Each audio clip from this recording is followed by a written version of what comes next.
3 go through, we also get to see how these characters are impacted by the events of Civil War.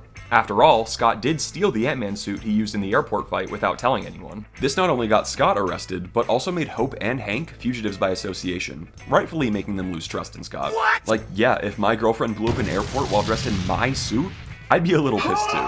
Scott doesn't just get a free pass for his actions here. Hope and Hank only contact him out of necessity for their mission, and it's only when he risks everything to save them that they forgive him. Scott's whole goal for the past 2 years has been to get off house arrest and be with his daughter. But risking his own freedom to save Hank and Hope shows he's learned that being a hero means putting others first. A growth from the selfish choice he made in Civil War.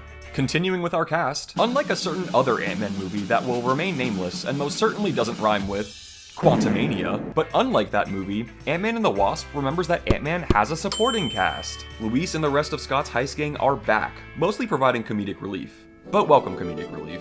Their bits in this one are just so damn funny, with being one of my all-time favorite MCU jokes. Luis gives one of his signature manic recaps, the whole truth serum exchange makes me laugh, and just the fact that 3 previous criminals now run a security camera company called XCon is so damn good. Money. While they don't necessarily play a pivotal role in the story, I think what they're given here is perfect for the goofy side characters and comparable to their roles in Ant-Man 1. And the fact they're even here at all is a huge positive.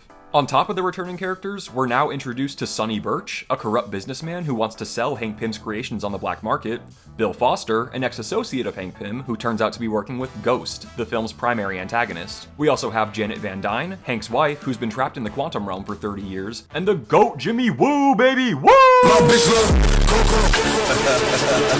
An FBI agent who has a figurative, and literal, hard-on for Scott while he's on house arrest. Many of the issues people have with this movie seem to stem from the new characters. More specifically, Ghost. Some people see her as underbaked, annoying, and not a real villainous presence. And I just want to say, hey, y'all come look at this.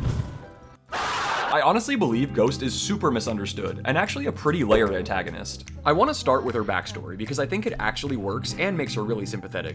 Her dad used to work for Hank Pym until the two had a big falling out. This resulted in Daddy Ghost being blacklisted from the whole science world. So, in his mad attempts to prove he still got it, he proves he doesn't still got it, and causes a huge explosion that seemingly kills his whole family. That is until it turns out little Ava survived, but now suffers a super painful condition that causes her body to go in and out of phase with reality.